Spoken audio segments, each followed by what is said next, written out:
A literal fairy tale. I'm Jason Horton. I'm Rebecca Lieb. And this is Ghost Town.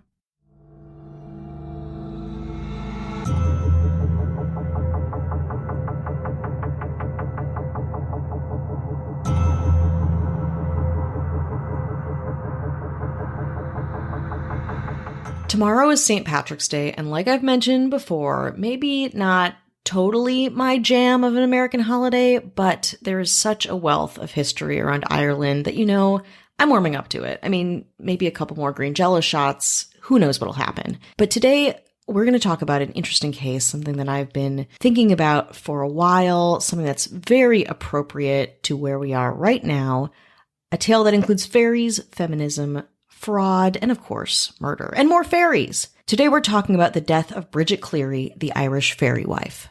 Bridget Boland was born in 1869 in Ballivadlia, County Tipperary, Ireland. Apologies if I mispronounced that.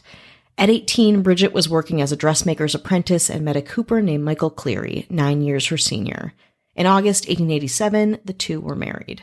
Michael Cleary lived in Clonmel, about 120 miles from Bridget's hometown. Bridget returned home to live with her parents, while Michael continued to work as a cooper in Clonmel. During this period of living apart, Bridget's independence grew both emotionally and financially. Also very unusual for a newly married teenager. Bridget did things for herself, most notably her growing businesses. One was selling eggs. Bridget kept a flock of chickens and sold eggs to her neighbors. Her other was sewing. Bridget bought herself a Singer sewing machine, state-of-the-art technology at the time, and made dresses and hats for the neighborhood. The two eventually moved in together, and Bridget kept up her independent lifestyle. Despite their 8 years of marriage, the couple had no children. Following the death of Bridget's mother, the Clearys found themselves responsible for Bridget's elderly father, Patrick Boland. The two were regarded as relatively in love and doing all right for themselves, again welcoming in family, and Bridget's cousins soon moved close by. Everything felt pretty good, pretty normal, pretty healthy. Bridget was outspoken, resourceful, fashionable, and friendly. But one other thing to note about her was that she was super into fairy folklore. Irish society at the time was rife with a mix of Christian and pagan ideologies. If you missed it, check out our last episode on the Hell Caves to learn more about the birth of Halloween, another story also well within the intersection of Christianity, fairies, and death. Fairy belief in particular was pretty common. Children grew up with little fairy tale rituals like leaving fairies food on a table or saying bless them whenever fairies were mentioned. When something went wrong, you blamed fairies. If something went right, maybe fairy luck. Bridget would visit places with heavy fairy folklore. She may have visited such a spot on Monday, March 4th, 1895, an old settlement known as a fairy fort, which is, in Irish culture, a place fairies would hang out and make magic. Also, culturally, not a great place to go if you were a human wary of fairies. Superstition had it that fairies did not like to be surprised or disturbed. Bridget often visited the fort, and she likely spent time there before one of her egg deliveries. The very next day, Bridget became ill, shivering and complaining of, quote, a raging pain in her head. Was it her long commutes during her egg deliveries or something else? Nobody quite knew. Her doctor wasn't able to visit until the following Wednesday, and by then Bridget's husband Michael and her father were both desperate to get anyone to see her.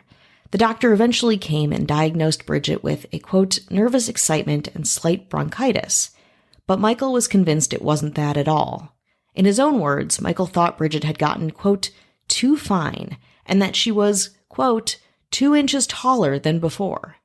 At some point, Michael says, he developed the belief that Bridget had been replaced by a fairy changeling as she passed near the fairy fort days before. So why the fuck did Michael, a grown man, think his wife turned into a mythological creature? It might have been a friend of his priest by the name of Jack Dunn. A 55-year-old Dunn was a local storyteller, kind of shamanistic grifter pseudo-doctor. You can probably tell how I feel about this guy. So after the doctor came, a priest visited, who decided to administer Bridget's last rites in case things went south. The priest talked to Dunn, who urged him to act immediately, or the real Bridget would be lost forever. Quote, it is not your wife in there, Dunn reminded him. Dunn sent Michael to a man named Dennis Gainey to help bring his wife back from the fairy world. Yes, Michael took his advice and visited the local fairy doctor the following morning.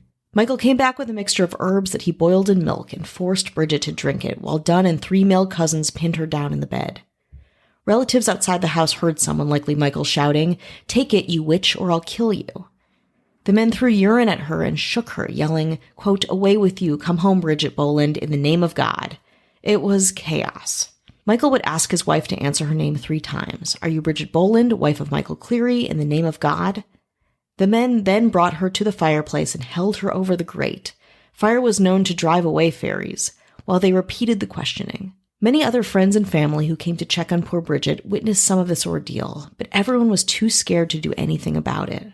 By midnight Thursday night, Bridget was, quote, wild and deranged, according to her cousin, but Michael and his men had stopped torturing her. The following morning, the priest said mass in Bridget's bedroom in order to banish any leftover evil spirits. On Friday, March 15th, for the first time in 11 days, Bridget got out of bed and got dressed. She took a walk. Then, as you might after being sick for a long time, she asked for something to drink, maybe some milk. Unfortunately, milk is a beverage fairies love, which rekindled Michael's paranoia. He demanded that she eat 3 pieces of bread and jam and identify herself to him. She answered who she was and then ate 2 of the 3 pieces of bread. When she hesitated for a moment before consuming the 3rd, her husband threw her on the ground, threatened her, saying, quote, if you won't take it, down you will go. Michael forced the bread down his wife's throat, and then he just broke. He tore at her clothes, grabbed a hot stick from the fire, and set her clothes ablaze. Within a few minutes, he also poured lamp oil over her, and she was fully on fire, burning alive. Crazily enough, as if this is already not hard to take in, Michael was not alone during all of this. As he murdered his wife, his relatives looked on in shock. Michael repeated to them, quote, she's not my wife, she's an old deceiver sent in place of my wife. Bridget's family yelled at Michael to put out the flames immediately, but Bridget was too blazed up all in a minute, according to their later testimony. After they realized their powerlessness, Bridget's family huddled in fear in a nearby bedroom, waiting for it all to be over. Once the fire died down, Michael wrapped Bridget's body in a sheet and shoved it in an old bag. Then he left, locking Bridget's relatives inside with her body. They prayed until Michael returned. When he got back, Michael threatened to kill Bridget's cousin Patrick if he didn't help bury Bridget's body. Come on out here now, he shouted. I have the hole nearly made. The 2 men carried the body to a boggy area about a quarter-mile uphill from the cottage and buried Bridget's body in a shallow hole. Back at the cottage, Michael made the rest of the family promise they wouldn't tell anyone what he had done. It's important to note that while she was still sick, Bridget was visited by her aunt, Mary Kennedy, and she told her, Michael's making a fairy of me now. He thought to burn me about 3 months ago. 3 months ago, again, from this whole incident. Sources also say that at some point, Bridget told Michael that the only person who'd gone off with the fairies had been his mother. Strange conversation, again, but there had been some discourse over the course of months, maybe even years, probably very serious discourse around fairy interaction, both past and present. The next morning, Michael met Dunn at church, telling him everything.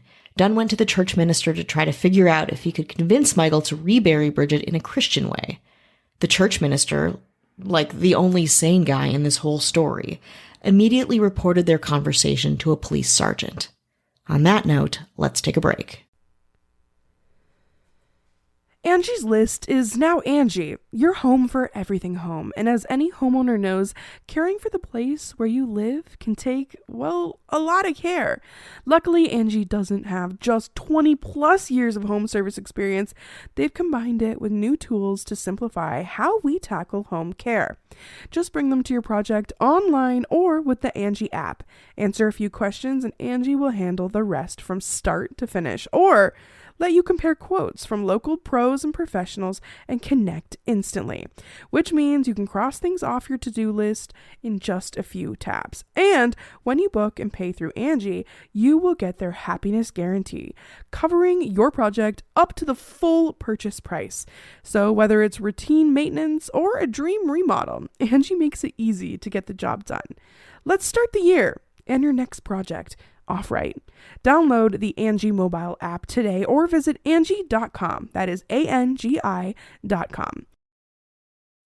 Facebook safety and security teams, over 40,000 people, work around the clock to keep Facebook platforms secure. But while the internet has grown exponentially over the past 25 years, internet regulations have not kept pace. That's why Facebook supports updated internet regulations, like reforming Section 230, to set clear guidelines for how larger tech companies enforce rules about content. Learn more at fb.com/regulations. Hi, hello, how are you? Hello. How are you doing? Are you okay? We're checking in. This is the check-in. This You're is here it. for it. Love it or leave it. Here Leave for it? Okay. Yeah, leave it. Sure. Why not? Ooh. We get it. Mm-hmm. We want to say hello to anyone who's listening, anyone who supports the show, and of course, our beloved fairy or non-fairy patrons. Yeah. You're probably mythological. You're mythological in my mind. Yeah, in a good way, though. In a great way. We want to say hello to our government. Mm-hmm. We got the mayors. The mayors. In the house, we got Dara Rosenzweig. Hello. Check. We got David Bull. Hello. Check. Oh, we're doing checks now. I like it. Switching it up. We got Ashley Matson. Hello. Check. We got James Harrington. Hello. Check.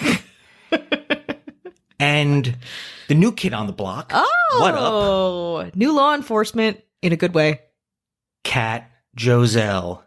Check. Can I say it? Do I get to say it? Hello. Yeah, okay, why not? It's Freaky Friday on Wednesday. Woo! So if you want early access, bonus episodes, no ads or any of this chit chat, Oh, garbage talk.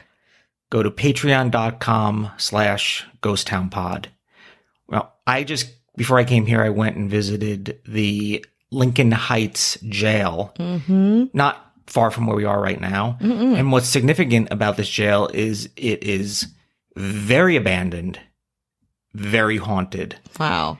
So I went, took some pictures, tried to see inside as much as I could. You really can't, but it is still like it's Art Deco. It's like, it's a landmark status. Yeah. And, filming location of like the boiler scene in Nightmare on Elm Street. Hell yeah. And many other that I'll talk about and we'll talk about in a future episode. We need a little abandoned, a little haunted. Yeah. Little LA all wrapped Let's into get back one. to it. A little teaser for a future episode. I like it. Yeah. So, Coming attraction. you know what I mean? Let that eat at you. Day in. Until it consumes and you. day out.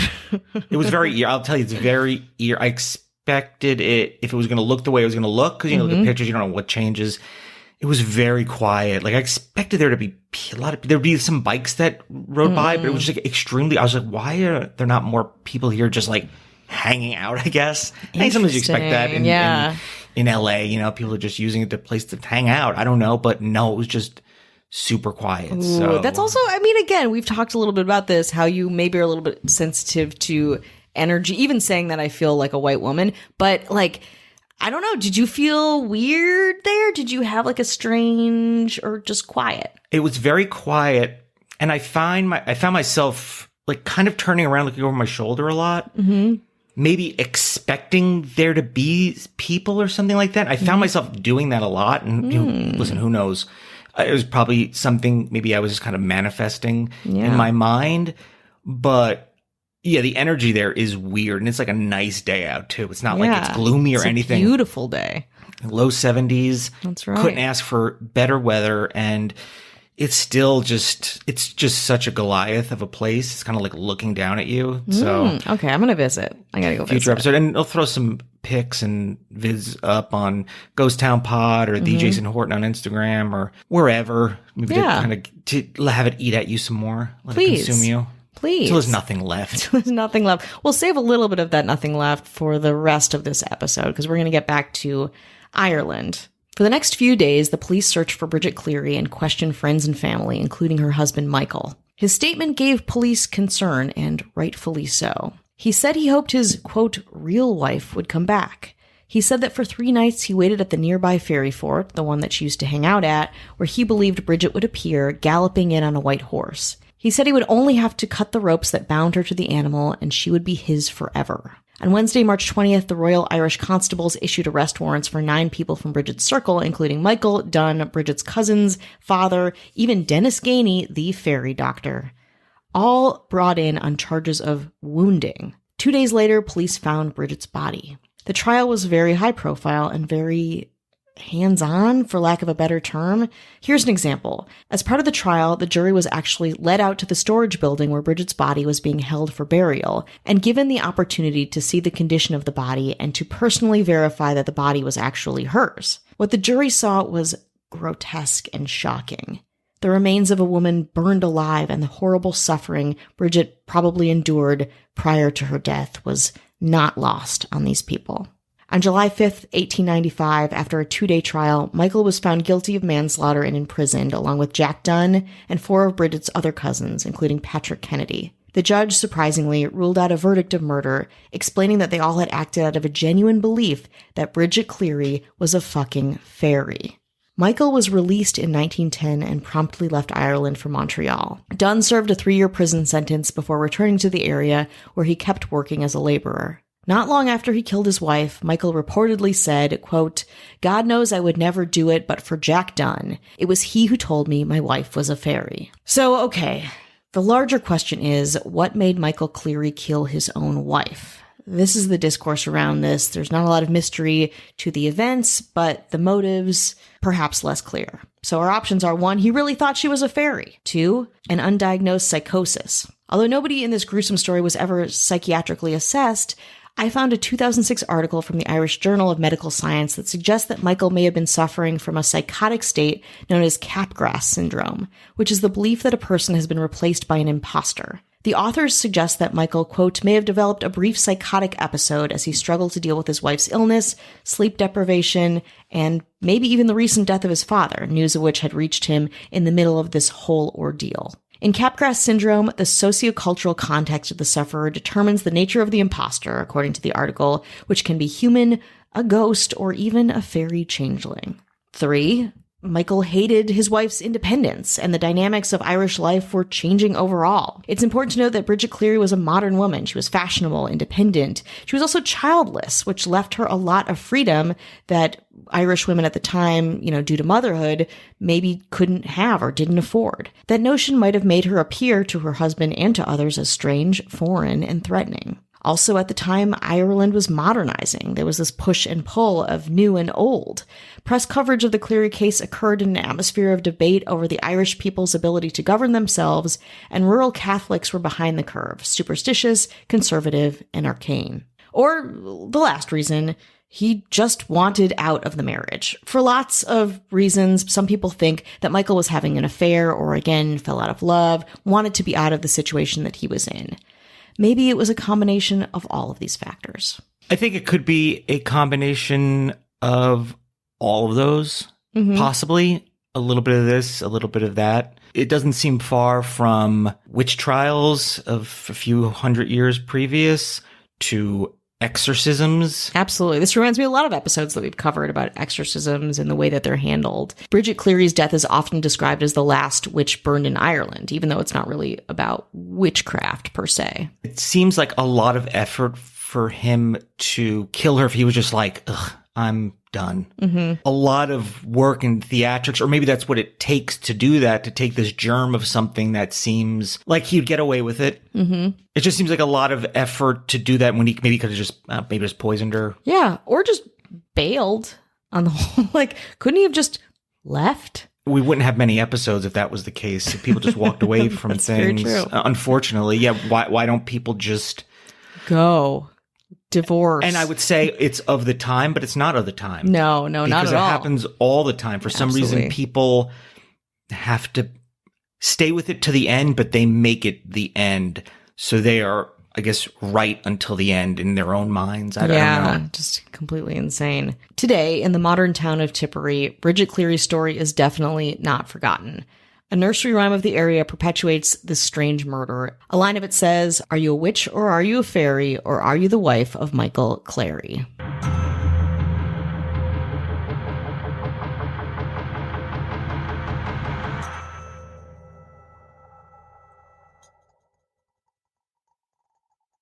Angie's List is now Angie, your home for everything home. With Angie, you could cross your next project off your to-do list before this ad is over. Just tell us what you need, and we'll handle the rest, sending a top pro to get it done. Or browse reviews, compare quotes from pros, and connect instantly, all for free. For everything from routine maintenance to a dream remodel. Because however you want your project done, we'll get it done. Download the app or go to Angie.com. That's ANGI.com to get started. Angie's List is now Angie, your home for everything home. And as any homeowner knows, caring for the place where you live can take, well, a lot of care. Luckily, Angie doesn't have just 20 plus years of home service experience.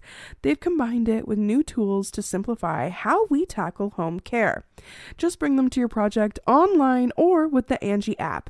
Answer a few questions and Angie will handle the rest from start to finish. Or let you compare quotes from local pros and professionals and connect instantly, which means you can cross things off your to-do list in just a few taps. And when you book and pay through Angie, you will get their happiness guarantee, covering your project up to the full purchase price. So whether it's routine maintenance or a dream remodel, Angie makes it easy to get the job done. Let's start the year and your next project off right. Download the Angie mobile app today or visit Angie.com. That is ANGI.com. How long does it take to tackle a home project? With Angie, you could cross it off your list before this ad is over. Just tell us what you need, indoor or outdoor, repair or redesign, and we handle the rest, sending a top pro to get it done. You don't have to lift a finger, except to tap the screen or click the mouse. Plus, Angie is free to use. So bring us your next home project, and we'll bring it home. Download the app or go to Angie.com. That's ANGI.com to get started.